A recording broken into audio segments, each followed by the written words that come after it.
So psíčkarmi je to komplikované. Zbierať exkrementy po svojich štvornohých miláčikoch je pre niektorých samozrejmosť. Veľké percento však nerešpektuje svoje povinnosti a kultúra životného prostredia je pre väčšinu stále veľké tabu.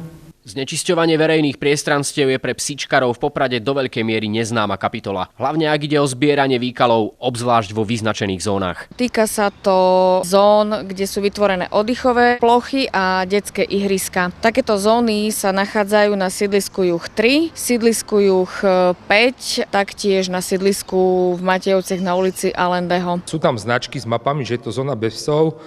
Bohužiaľ musíme konštatovať po 8 rokoch, že tieto zóny sú nefunkčné.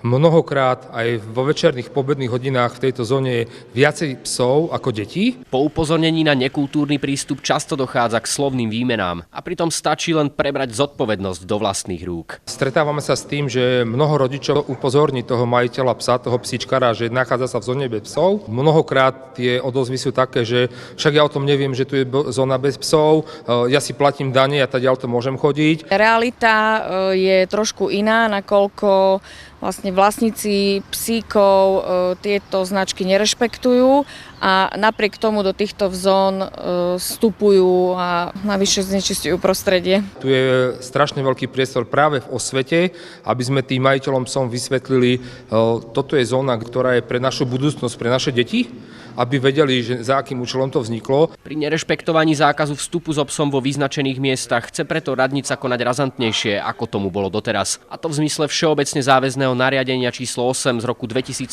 o podmienkach vodenia psov na území mesta Poprad. Chceme upozorniť, že najväčšie problémy máme so psičkármi, ktorí chodia do zón s tým obmedzením, kde nemajú povolený vstup so psom. Mestská polícia bude vykonávať dôslednejšiu kontrolu takýchto chovateľov psov a bude pristupovať aj k razantnejším opatreniam, a to je ukladaniu sankcií. Tie sa môžu vyšplhať až do výšky 33 eur.